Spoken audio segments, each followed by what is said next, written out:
The beautiful Christmas break where the kids don't have to do their schoolwork. You don't have to teach or check homework or make lesson plans, and you can all just enjoy the magic of Christmas.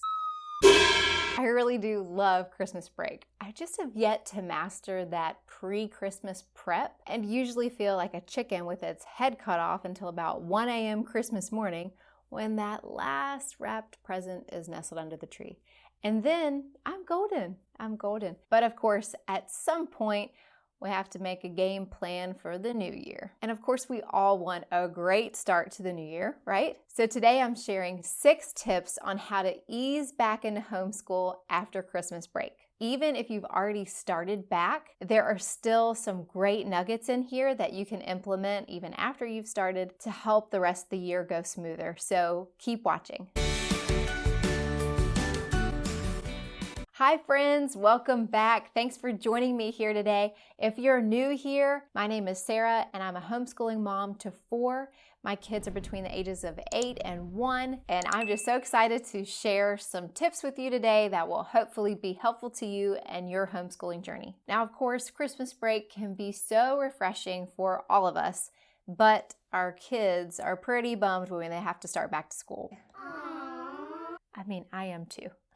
So, tip number 1, maybe ease back into a full school day. Don't just dive right in with everything all on your first day. Maybe start with half of your subjects on that first day or even first 2 days, and then add one subject on for the next couple of days. And that way, hopefully, they won't feel so overwhelmed right from the get-go. Tip number 2, try to keep some of that Christmas magic alive. Everybody has the post-Christmas blues. They just want that Christmas magic to stay around all year.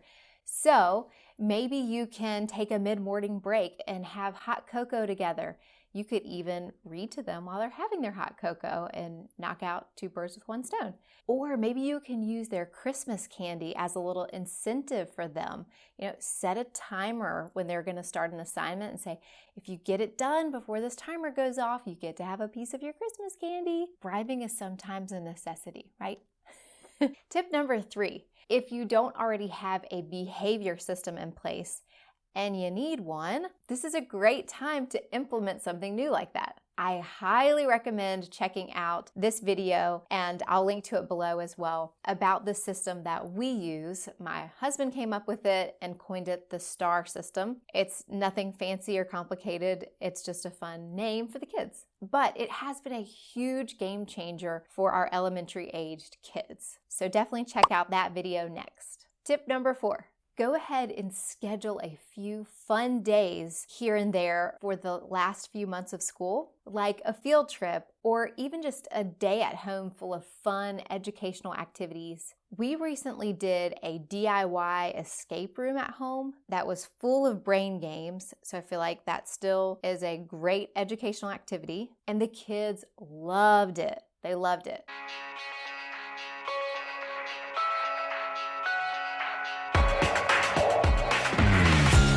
Put a link below to the blog where I grabbed a lot of ideas for that.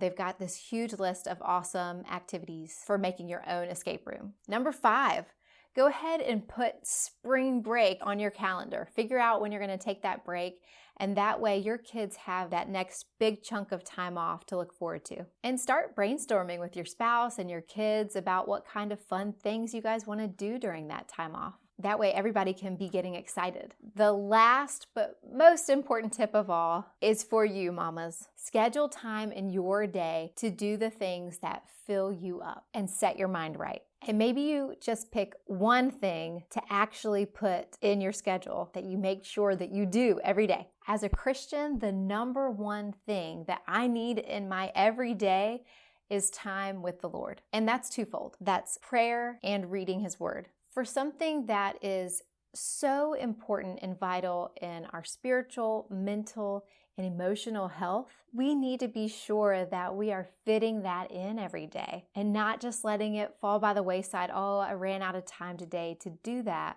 We need to be filling ourselves up. So setting a time every day that's specifically carved out for this purpose is going to be key. Now, of course, with kids, each day can be a fun surprise on how it's going to go. Mommy. Yes. What